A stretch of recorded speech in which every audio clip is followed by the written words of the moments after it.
My name's Bill and I'm an alcoholic, and this share is called On Your Own.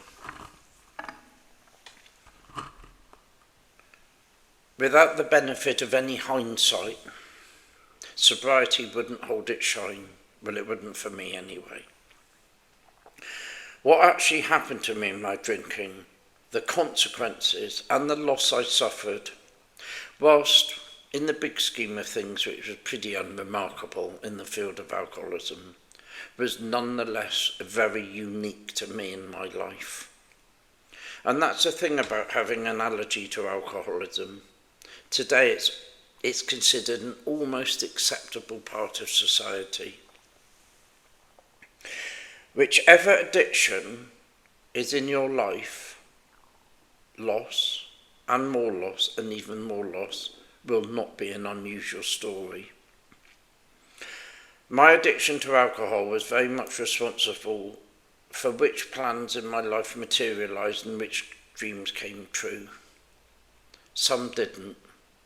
And whatever I thought my life could be, it was all very much guided and moulded by how much I eventually drank. The world of alcoholism is a taker. It's a taker of families, it's a taker of businesses, of friendships, of self-esteem, and ultimately it's a taker of an alcoholic's sanity. In the world of addiction, stories of loss become almost normalised.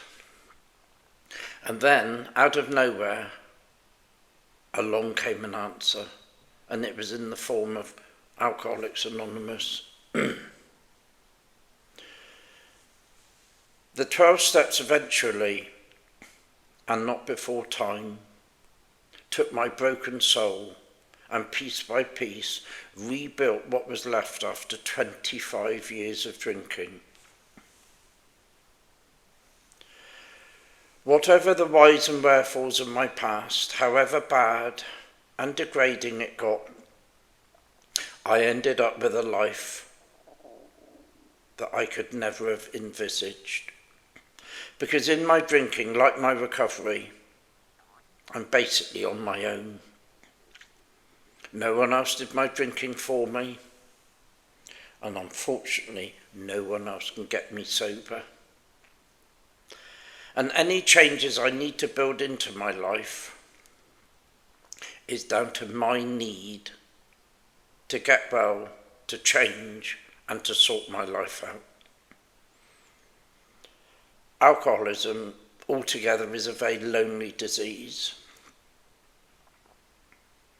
Whereas in AA, for the first time in my life, I'm surrounded by hope, I'm surrounded by support, the 12 steps, I'm surrounded by advice and optimism, and most importantly, I'm surrounded by people who will listen